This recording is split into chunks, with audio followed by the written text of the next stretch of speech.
Good afternoon, everybody. Welcome to LinkedIn Tuesday. It's July 21st, 2026. We're very glad you're with us this afternoon.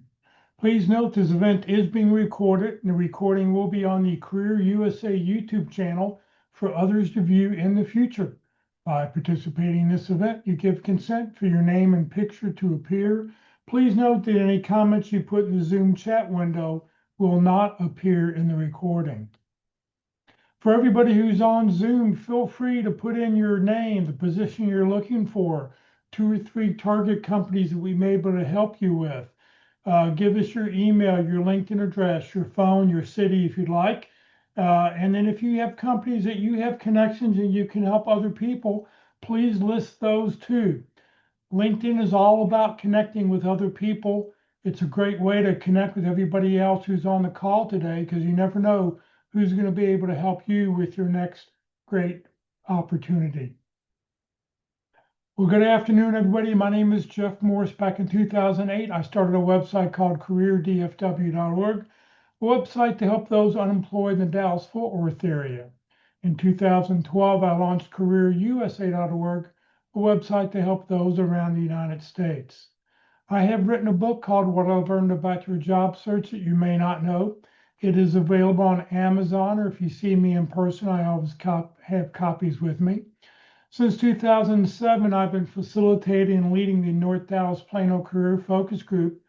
That group's been around since the late 1990s. I took it over in 2007 when the prior leader landed a job, and we've got a really interesting program coming up this Friday, and I'll tell you about that at the end of the session. And since 2017, I've been a member of the practice interview team, also known as the PIT crew. This is where you practice your interviewing skills. Don't wait till you actually have a real interview. Practice now. They like to say practice early, practice often. You can practice more than once, get that experience. So when you do get that phone call, you're ready to go and help get that job. Well, we have 4 outstanding speakers who talk about LinkedIn. They rotate through on a monthly basis. Today's speaker is Ruth Lipsky. She's a recruiter, not recruiter, she helps train job seekers at Lee Heck Harrison. Job seekers like you and me, it helps us on a daily basis. Today, Ruth's going to talk about LinkedIn's tools for job seekers. So Ruth, thank you very much for being here, and it's all yours. All right. Thank you so much for the introduction. And thank you for everything that you do to coordinate all of this activity, because it really does help as you're looking for a job to be able to see what it is that is happening out there in the job world. Today, we're going to talk about LinkedIn, and we're going to talk about the tools that LinkedIn has for people who are looking for jobs. But the first thing we're going to talk about, that may seem like we're working a bit backwards, we're going to talk about the LinkedIn algorithm, because the algorithm decides who is going to appear in recruiter searches. You need to know how that works, what is important, so that you can appear higher up in a recruiter search. Then we'll talk about how you're going to take action steps in order to increase your visibility and your ability to match what recruiters are looking for. So, first thing we're going to talk about is the LinkedIn ecosystem and the fact that there are 3 different algorithms that are in play at all times. And they are going to be the quality of your profile. It's going to be dealing with recruiter search and how their information is going to be ranked. And then the third one is all on engagement signals. So let's take them in order. The profile quality. LinkedIn is going to determine how trustworthy your profile is, how complete it is. It used to be that they would include something that they called the All-Star feature, where you had to have certain aspects of your profile set up in order to be an All-Star. It's beyond that right now. So they're actually looking for a photo and a banner in the background. They want you to customize your URL, have a headline, have an about section, an experience section, a skill section, at least 5 skills in there. If you have recommendations, that puts you as a higher quality. If you have anything in your featured section, that puts you as a higher quality score. If you've had creator content, but they're also looking for the consistency between the titles and your experience. One of the things that recruiters often complain about is that the job title that a company gives you does not necessarily indicate what you did in that role. So LinkedIn's first algorithm is taking a look and saying, here's the title that the company gave you, but here are the skills, the experiences, the successes that you've had. Does this correlate to a different type of title? So all of this is looking for how strongly do you present yourself, your skills, your successes, your abilities, and that's going to be one score. This is updated every time you hit the enter button on LinkedIn. So the second algorithm is the search ranking that the recruiters are going to see. So when a recruiter is actually searching for a candidate, they're going to be putting in a title, they're going to be putting in some skills that are going to be necessary, they may be putting in a geographical area.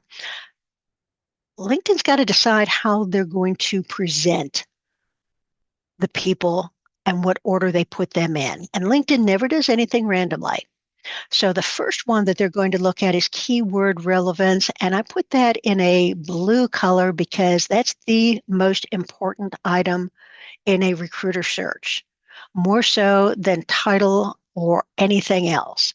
The keyword relevance, companies are hiring for skill.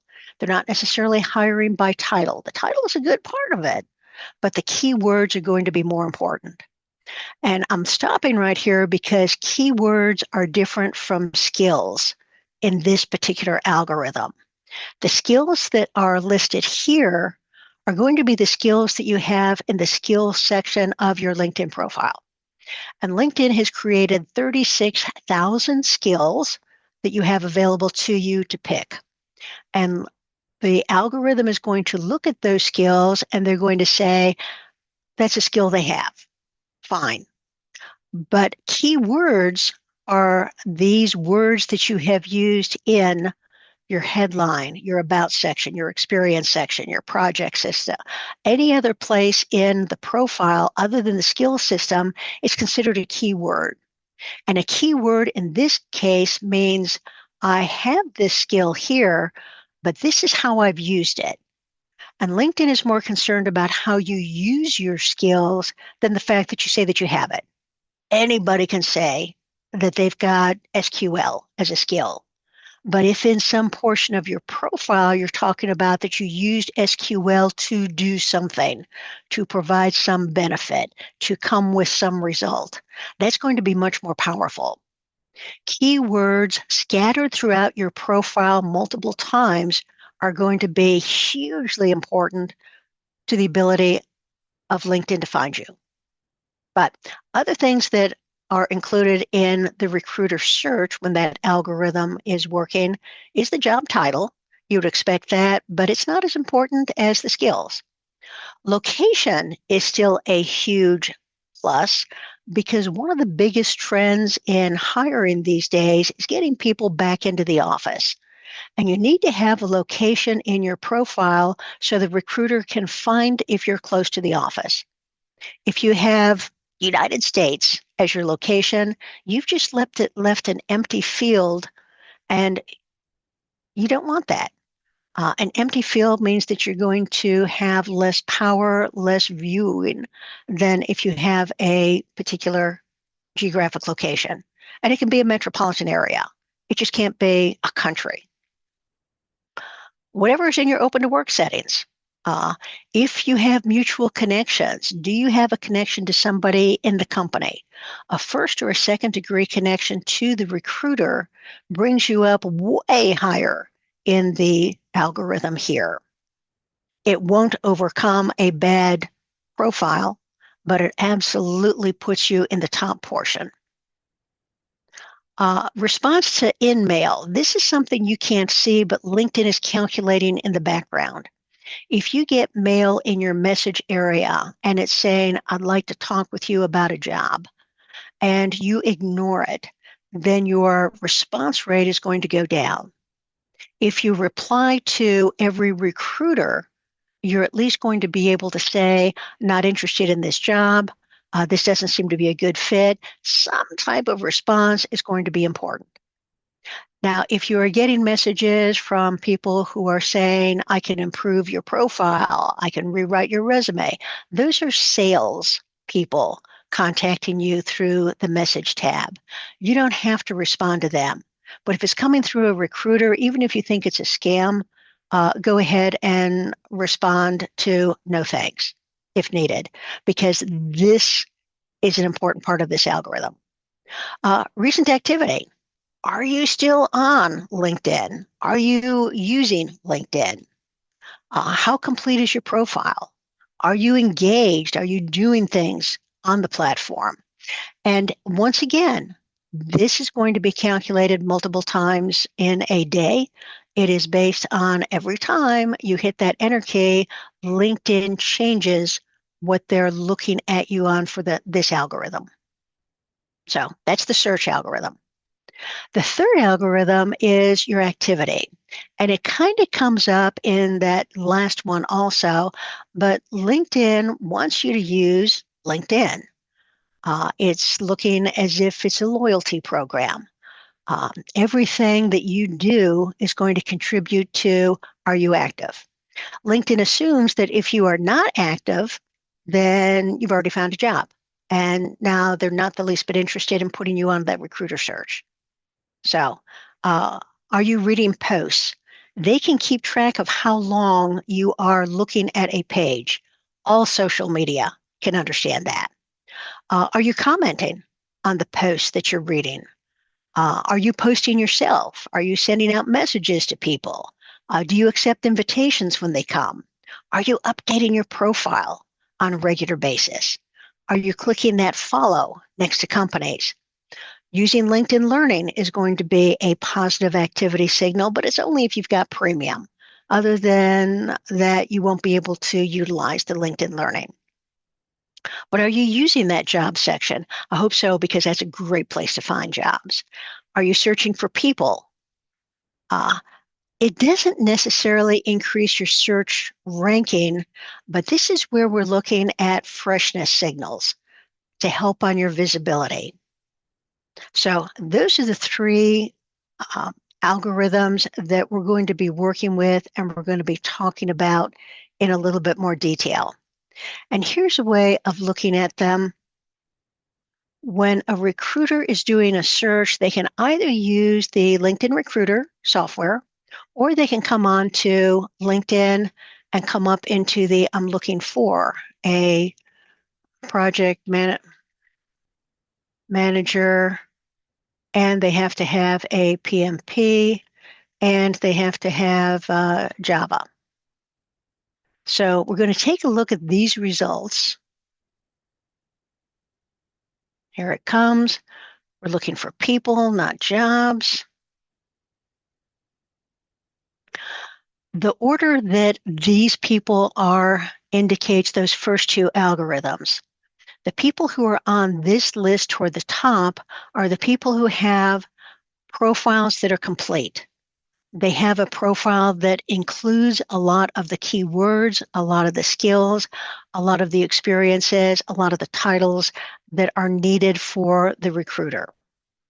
So this information that you're seeing right here is basically, these are strong profiles. As the recruiter goes into all filters, they're going to be looking at other information. I'm looking for people who might be connected to somebody in my company. I want to look for people who are verified. And this is the newest thing that LinkedIn has put out there as a recruiter filter. They're looking for people who actually have that verification badge right here. And if you notice, the person number 1 on the list, number 2, number 3 on the list, but number 4 and number 5 are not verified. They have not gone through the process of the company says that they are a real person, or they have not submitted to the government that they have a driver's license or a passport that indicates they're a real person and not a scammer. If I turn this on, I'm going to lose some of the top people on this list because they have not taken that additional step. So this is the area where they're going to be taking a look at the second part of the algorithm. Do you have a strong profile, and do you match what I'm looking for?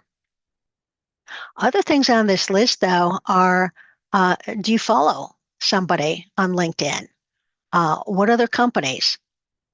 Recruiters often will poach companies that are competitors looking for people who are going to be easy trains, bring them in because it's a very similar industry. Uh, Schools, if you have a degree from a college that is well known for a particular type of degree, they could be asking for that. They could be looking for an industry. And look at this, open to volunteering.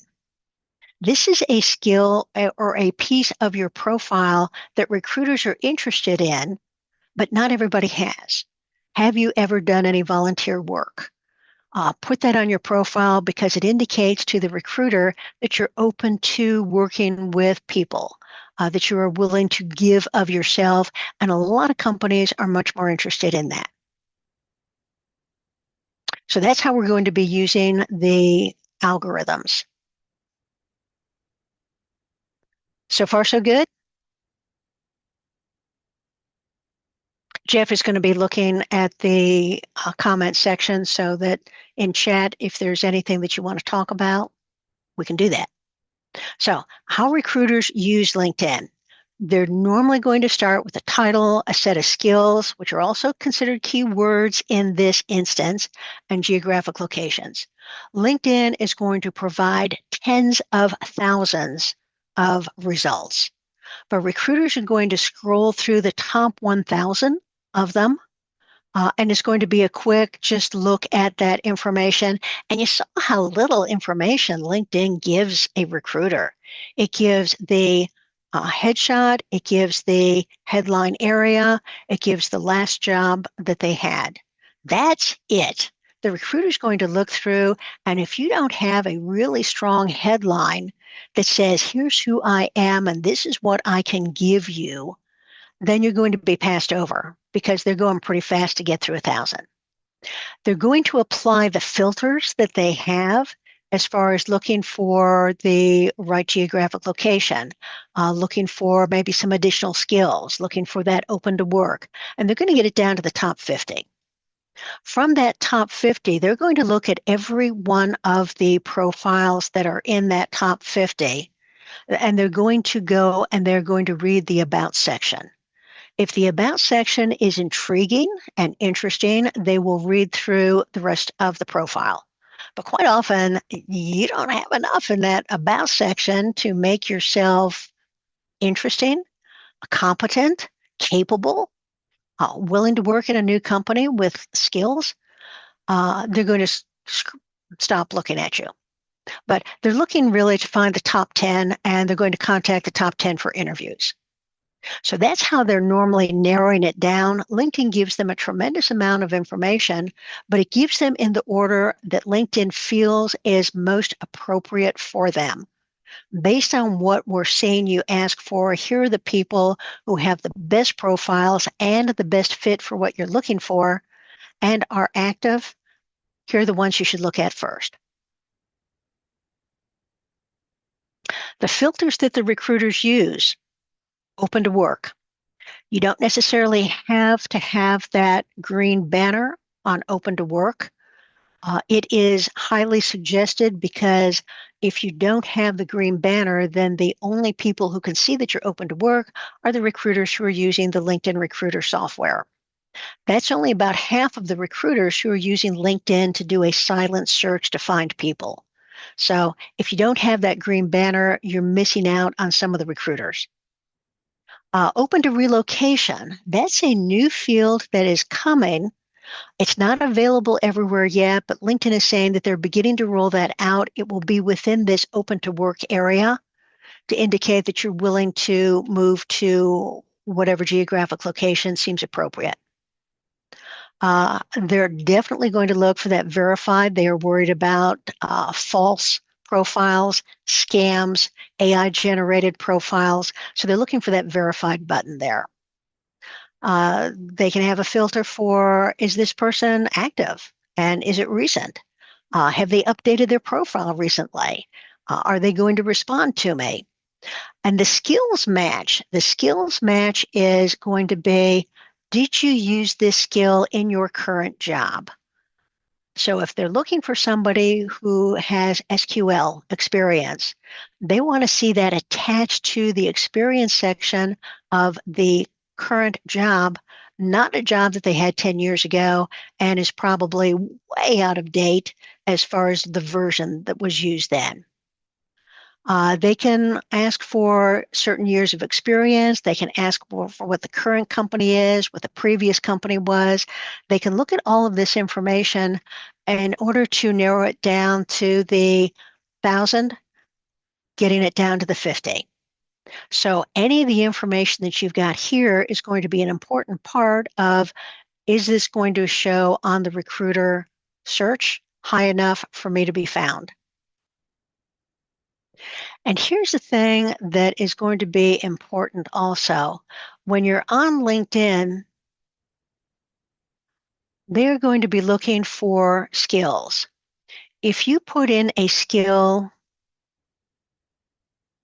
down in this area, it should be one of the 36,000 that LinkedIn has created. If you type in, and it is a free form area, you can type anything you want, but a recruiter will never find it if it's a free form skill. So if you put in a skill that says mentoring and career counseling and being able to provide important information, you can add that in to your skill, but nobody's ever going to see it because this is not an area that you search for anything other than those 36,000 skills that LinkedIn has created for you. This area is so you're speaking the same language as the recruiter. Too often, when we're talking about resumes in the applicant tracking systems, the company could use one term, but the candidate who is applying is using a different term, and there's not an exact match, and you're not considered. LinkedIn is trying to avoid that problem by saying, here are the words that the recruiters are going to use in their searches. You put anything else in here, and it's, okay, no problem, but not terribly useful. So keeping the skills active and putting them in the order that you feel are your best skills is going to be a positive item for you so recruiters can find you.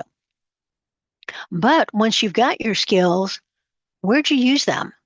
In your experience section, you need to attach the skills to your current job. And if you do not have a current job because you closed out the job that you had with your previous company, then recruiters are not going to be looking for you. They're only going to be looking for people who have a current job and hopefully have some skills that are associated with that. If you are not working right now, there's some options on how to create that. But at this moment, let's make sure that you've got skills associated with each one of the jobs that you've had. The ones that you have most recent on an open job are going to be the most important ones. So back to the filters. How to show LinkedIn activity. We've kind of talked about that as being part of the algorithms, but you only need to spend about 15 or 30 minutes every workday on LinkedIn to get more recruiter contacts. It needs to be consistent. You don't need to be working on weekends. LinkedIn understands that. But if you have just 15 minutes a day on LinkedIn, that boosts up the algorithm count for that activity, and you'll get a higher recruiter interest. If you comment on any posts, this is the biggest boost that you can have. All of these other things of connecting with professionals, following the companies, reading articles, posting your own information, updating your profile, those are all good for showing visibility, but commenting on somebody's post, 12 words or more, you can't just say, oh, thank you for your insight. That is not a dialogue. That is not a network. That is not a conversation. being able to have 12 words or more on any post or reposting it with your own comments is going to give you the biggest bang for your bucks in order to get maximum points out of this part of the algorithm. All of these others are important. Do these things too. But wow, this one seems to have the algorithm's attention quickly. So, general summary of what algorithms are. LinkedIn is going to reward you for your relevance, for your comments on things that are important today, for the quality of your profile, and authentic engagement. And as you are working on LinkedIn and you are ensuring that you're active, you're looking for people, you're commenting, you're keeping your profile up to date, that's what the algorithms are going to be looking for, and that's where the reward's going to come in. Okay, on algorithms at this point. Did you know there were three? Okay. This is what the recruiter software is. The LinkedIn recruiter software looks different than what a recruiter would look at when they are just out doing a search on the profile like we just did.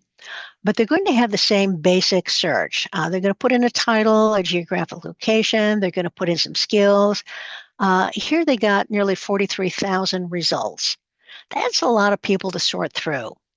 But LinkedIn is putting people in order that are active, complete profiles that are then looked at to do they match the job title, the location, and the skills. So from this 42,798 profiles, LinkedIn is going, or the recruiter is going to start looking for, are you open to work? Do you have any company connections? Have you contacted anybody in the company? How active are you? So that's going to change the results. And now the recruiter is down to 83 results with all of the filters that they've set. We've said that recruiters will look up to 1,000. But if they can narrow it down to less than that, oh my gosh, that's so much easier. Once again, not much information that LinkedIn is giving them, even on the LinkedIn Recruiter software. This stuff is nearly $1,000 a month, but there's not much information that LinkedIn is going to give them. It's up to the recruiter to be able to read what the headline is. And some of these headlines are pretty bland. And there's not much the recruiter has to look at. So the more information you can put up in your headline, the easier it is for a recruiter to pick you as one that they're going to look at more closely. So how to make your profile stand out? A couple things are going to be important here. One is that your headline needs to be interesting. And if you are in a type of job that requires you to use certain software programs, put those in your headline. If a company is looking for somebody with JavaScript, being able to see in the headline that the person is a JavaScript expert is going to be a huge plus for them. If you have a broader type of role, putting in a specialization or something that is in a industry can be useful in explaining, here's where my sweet spot is. Here's where I am at my best. Same thing. You can put in titles, and one or two titles are normally sufficient in this headline area, particularly if you've got the open to work area done where you're allowed to put up to 5 different titles. Putting in 1 or 2 in the headline is good, not more than that. But being able to indicate what you bring, if you can put numbers in that you can prove, that's wonderful. The higher you are in an organization, the more it could be a strategic statement. Innovating customer satisfaction one experience at a time. If Walt Disney had a LinkedIn profile, Walt Disney could have put in CEO, entertainment industry, cartooning. Instead, he would be better off saying making dreams come true. So having something that is more of a strategy statement can be useful if you are in the higher levels. Verification, we said make sure that you can prove that you're real. This has become so important to the recruiters that they have a special filter for it. So make sure that you either have the government issued identity that you run through or that your workplace has had time in the past to be able to verify that you're a real person. Putting an end date out there, generally at the 2 or 3 month point after you've left a job, you're going to want to close it out. It's the honest thing to do, uh, depending on what type of job you had, how comfortable you were with it. But there are two ways that you can make that next step. And one of them is that you can add a career break. LinkedIn created the career break so that you could indicate why you're not working. This says, I'm unemployed, and this is the reason I am unemployed. And it's got a lot of perfectly good things to say. However, what that still means is I'm unemployed, and I don't have a job that is using the skills that you're looking for because I'm unemployed. What you may want to do is to put in a placeholder job.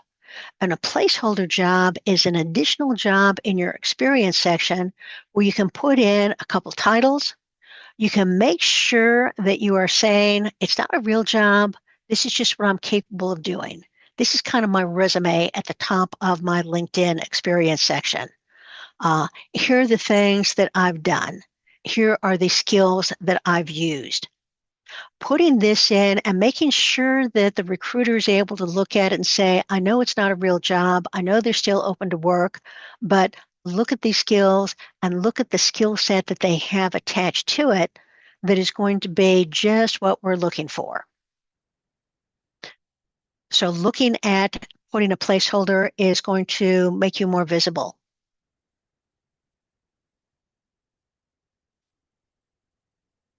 You can also expand your titles in your experience area. LinkedIn or Lee Hecht Harrison has my official title as career consultant, but I'm also known as a career coach in a lot of the industry. So I put a pipe in between those titles to say, same thing. I'm translating my title into other titles that other parts of the industry might want to be looking for. Because an exact match on title is still part of the algorithm, not as big as the skills and the uh, and the keywords, but it's still an important part. But here in this previous role, Senior Manager of Training and Development, most of the work I did with my 12-man team was move classroom training into a virtual experience. And during that time, I got really good at instructional design and e-learning. So in parentheses, I said, although the title was this, the job title that was more appropriate for what I was doing are these things. So if you had a title that the company gave you but did not really say what you were and you want to pivot to what you had been doing, in parentheses, you can put in a couple other titles that indicate this is actually the role that I had. They may have called me something different, but this is actually what I was doing. And that's going to help out because a lot of times you think that you are putting in a resume or you're applying for a job on LinkedIn and you've done the experience section, but the title was not quite the same. Go ahead and apply anyway. Always let the company turn you down. Don't turn yourself down. If you think you're qualified for the job, apply. But it does help if you're giving them this information that you really have done that role before. Okay, action steps to take. Show your interest in the targeted company. This was part of the algorithm that we were looking at. And what we're going to be looking at in that direction is that we are going to be going on to LinkedIn And somebody give me a company that they're interested in. You can either unmute your mic and give us a company name or just type it in the chat window. ELF Cosmetics.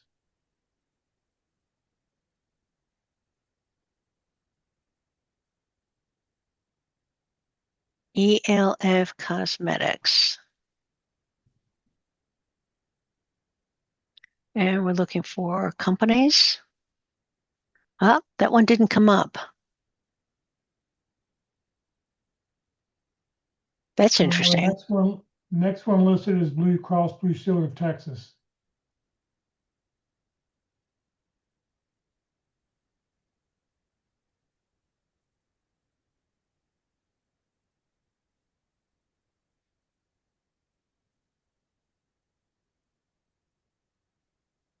Blue Cross Blue Shield.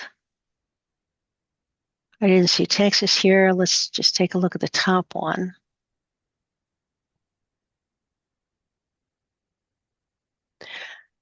Every company has or most companies has a LinkedIn page.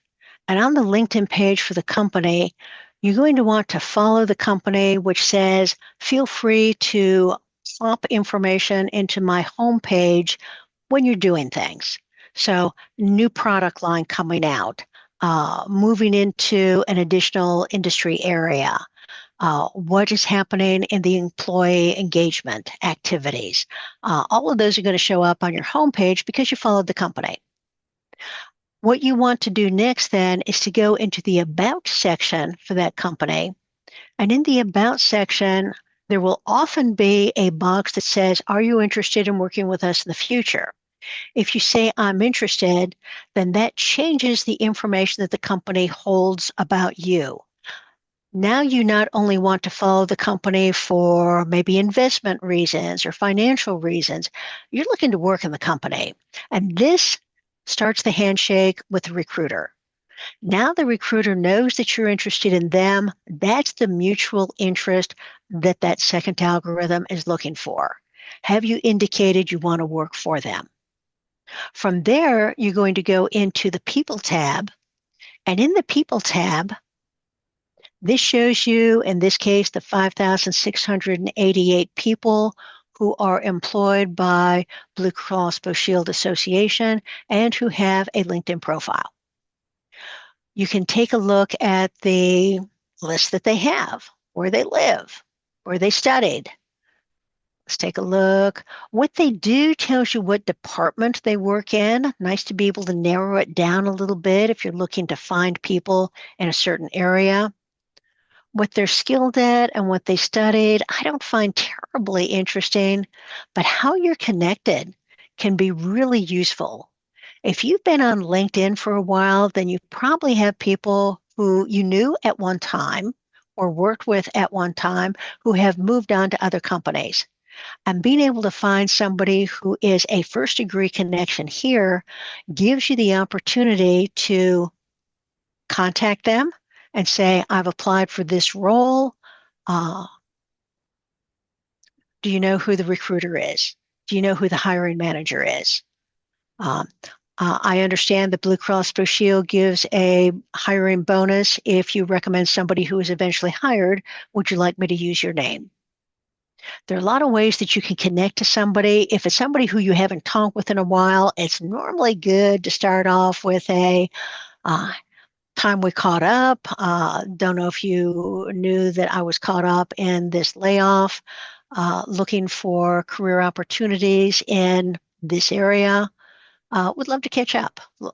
Um, but if you only have the opportunity to, let's go back. And I'm going to say, I want to look for the people in the greater Chicago area. Okay, so I've narrowed it down a little bit. The people who are most likely to connect with you are recruiters, because a recruiter is somebody who is probably on this platform and is probably using this platform to either research people or do silent searches. Now, when you put in recruiter, LinkedIn is going to give you people who are currently recruiters, but they're also going to give you people who were a recruiter anywhere in their career. So you have to sort them out a little bit. Here's a senior recruiter. Here's an executive recruiter. Find the people who are probably most likely to be dealing with the role that you are interested in, and avoid the people who are not in the recruiting team anymore. You're going to be looking for people who have the purple hashtag hiring, and none of these people do. But if they have the purple hashtag hiring around their headshot, that means that they have an active job and they are looking on LinkedIn for people to fill that job. Those are the people that are probably easiest to connect to because those folks are collecting people to be able to look at more closely for that particular role. Now, things to remember on this page, you never use the white connect button on this page because it will send the LinkedIn standard, I'd like to be part of your network. You're going to want to go to the person's profile page by clicking either their title or their headshot, and you're going to find a blue connect button. A blue connect button on a laptop or a computer or an iPad will always allow you to personalize a message, and that's what you want. I applied for this role because of my background in this. Would love to discuss. Let's connect. Give them a reason, the actual job title and number, why you're interested in that, and the let's talk, let's connect. But you can only do that if you have the ability to personalize, and that's going to be an important part there. The other thing that you can do when you're on this page, and let's take off all of these. Let's say that you went to Texas Tech as your university. There are 13 people in this company who also went to Texas Tech. Some of them went to other schools, but being able to look through and saying, there might be somebody here who would be useful for me to connect to, a performance engineering lead. Your connection request to somebody like this is going to be, I see you also attended Texas Tech, go Red Raiders. I enjoyed my time there. I've applied for this role. Do you know who the recruiter is? Would love to talk about how you like being in this company. Something that's going to be more engaging. But connecting by you know each other from a previous job, or you know each other as alumni from the same university are really powerful ways to get people to connect to you. So those are the ways that you're going to be telling a company that you're interested in them and that you've connected to somebody within the company. The connection to somebody in the company is part of that algorithm that the recruiting algorithm is looking at. Have you indicated an interest in the company?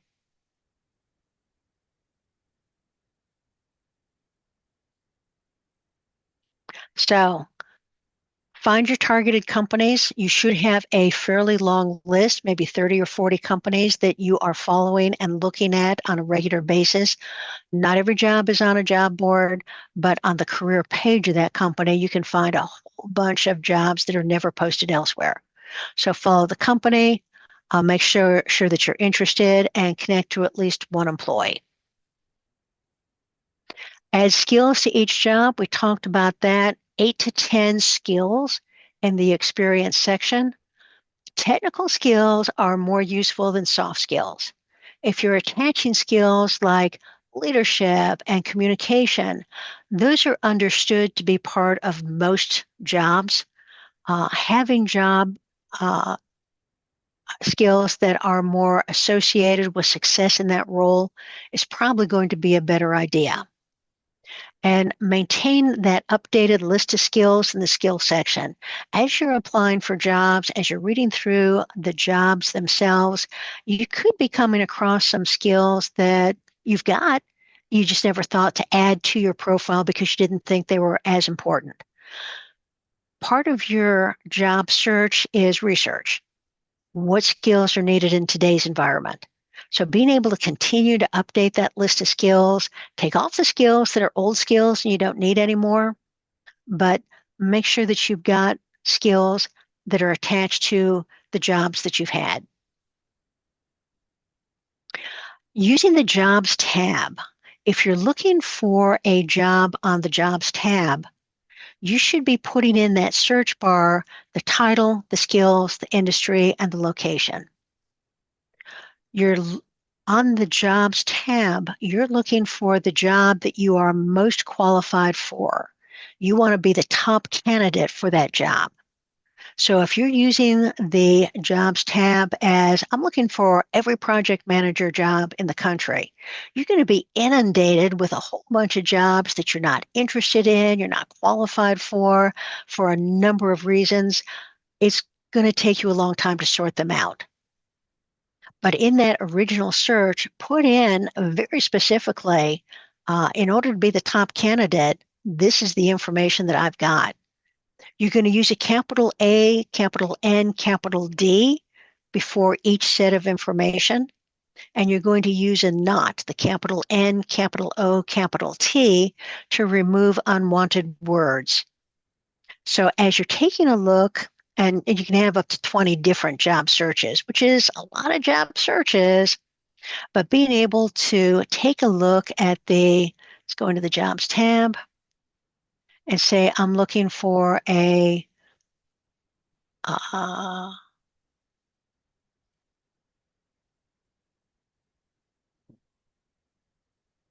so in this case, I'm looking for a quality engineer manager, and my superpower is test automation and SQL, but not quality control.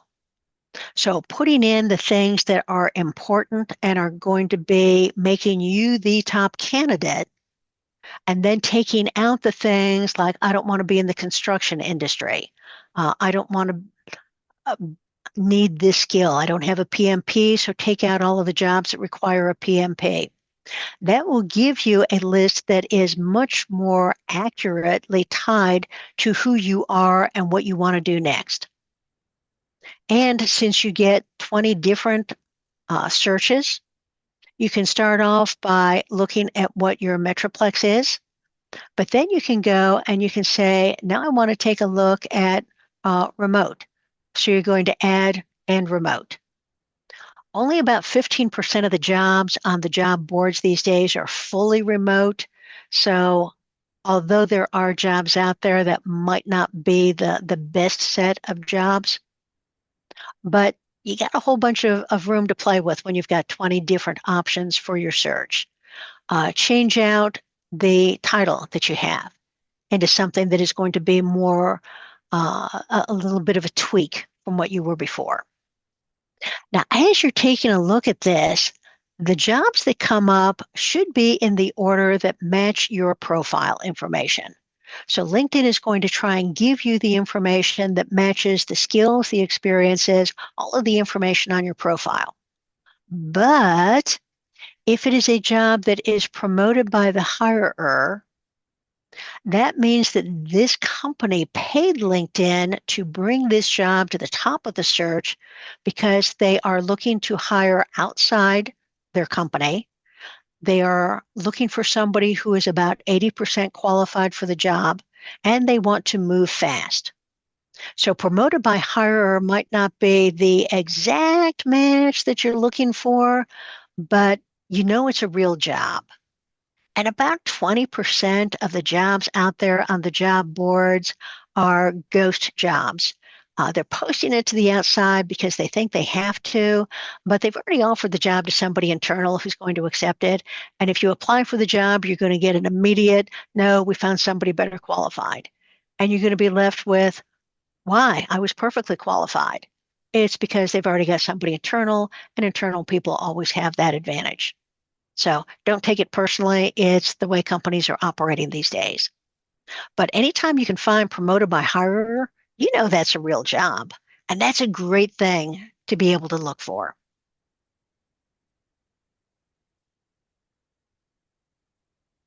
So that job tab, the more information you can put in, the more precise your skill is going to be, and the more jobs you're going to find that are really absolutely the best fit where you're going to be the top candidate.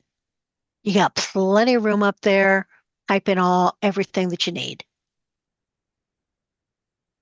And here's just some general statistics of interest. This is from through the end of 2025. But we talk a lot about what's happening from the technical standpoint and how the algorithms are pulling up information and manipulating things.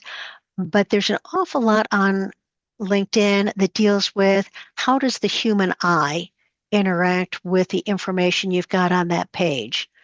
And it's important to realize that although the technical part is important, you got to get past all the algorithms, all the robots, all the matching programs, but eventually you're going to have human eyes. And having information that is going to be laid out well, going to indicate how closely you match what that company is looking for is going to be important. Okay, any questions? Yes, there was a question from Donna. How does the placeholder job information differ from the about section? Okay, let's go back and take a look at that.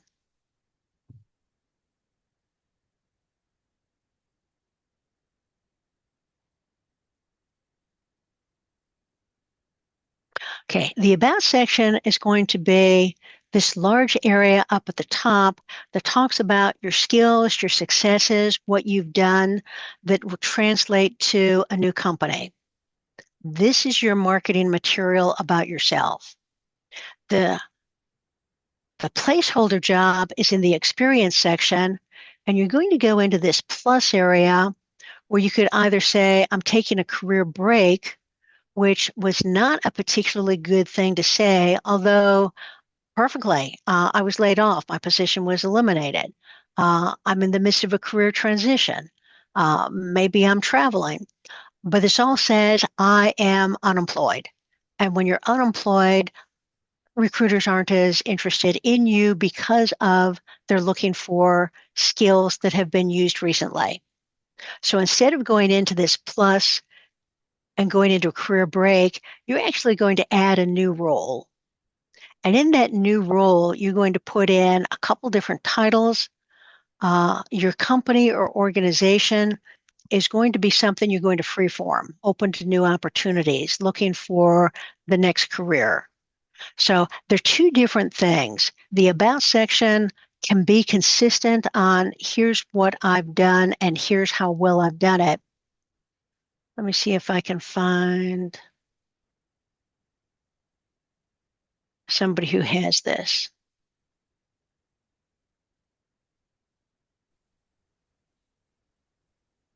While you're looking for it, what I meant specifically was the content within the when you're talking about the career, the layoff or whatever, and then what you had on your slide was an explanation of why you're not employed, and then a list of talking about your best skills, and you talked about putting that as the new role, but that's also the information that's contained in about. Is that okay?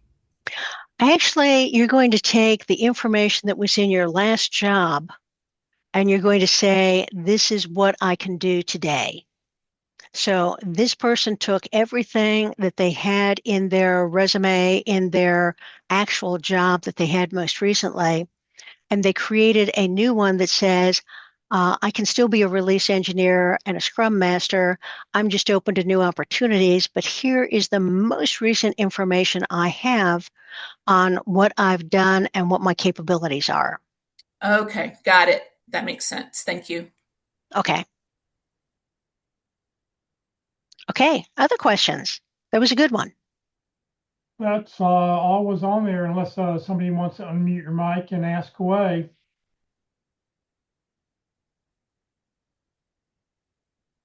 Going once, going twice. I guess that may be it. Ruth, All right. thank you very much. Great information as always. You're welcome to link in with Ruth. This is one of her old profile banner pictures on there. I can't keep up with Ruth. She's always changing her photos out every month or two. So if you'd like to link in with her, please do. All right, next week for LinkedIn Tuesdays, Terry Sullivan will be with us. He'll talk about how to tell your key contacts and prospects who you are, what you do, and how you can help.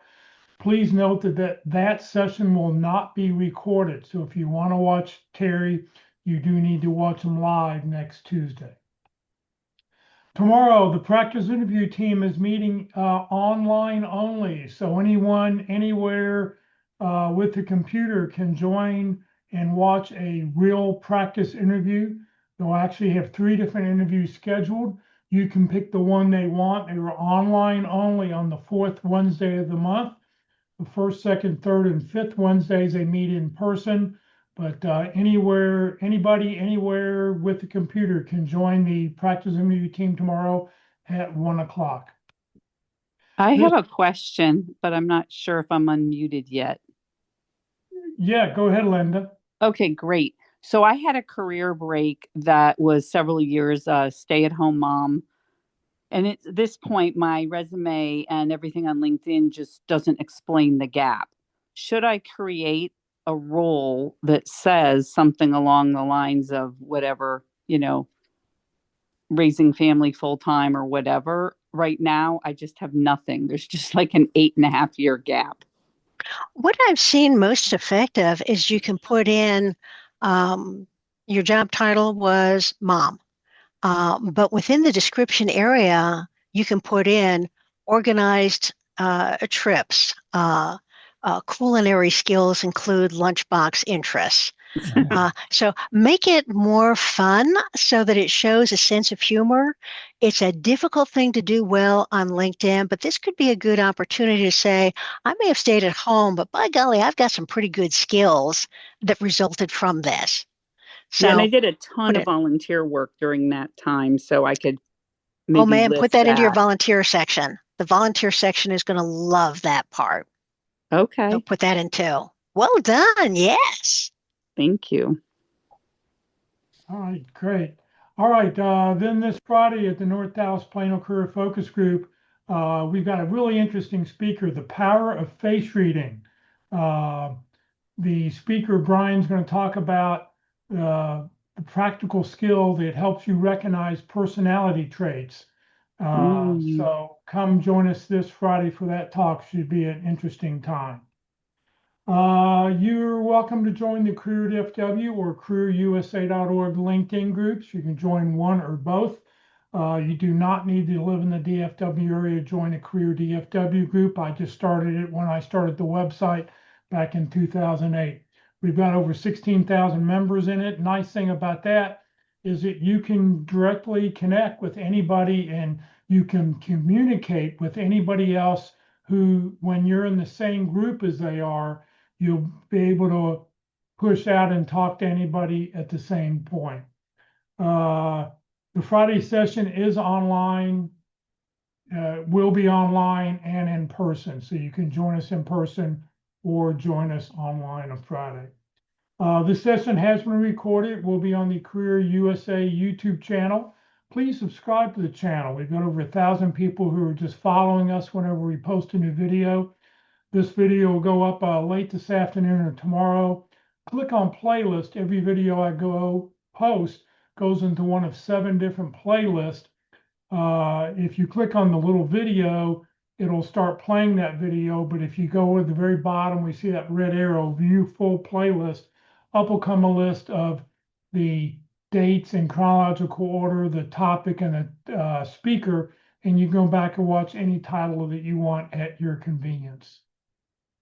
If you're not receiving emails about our workshops and you'd like to join the Career USA mailing list, just scan this QR code or send a blank email to Career USA, the +sign subscribe at groups.io. You'll never be spammed. I control the list. I only put out 3 or 4 emails a week, and all those emails will have the links in them that if you want to watch us online, you can do that. Please remember, Crude FW, we're a 501c3 nonprofit organization. Ruth is a volunteer. I'm a volunteer. Everything I've done over the last 17 years has just been to help you land your next great opportunity. So thank you very much for joining us, everybody. Have a great Tuesday.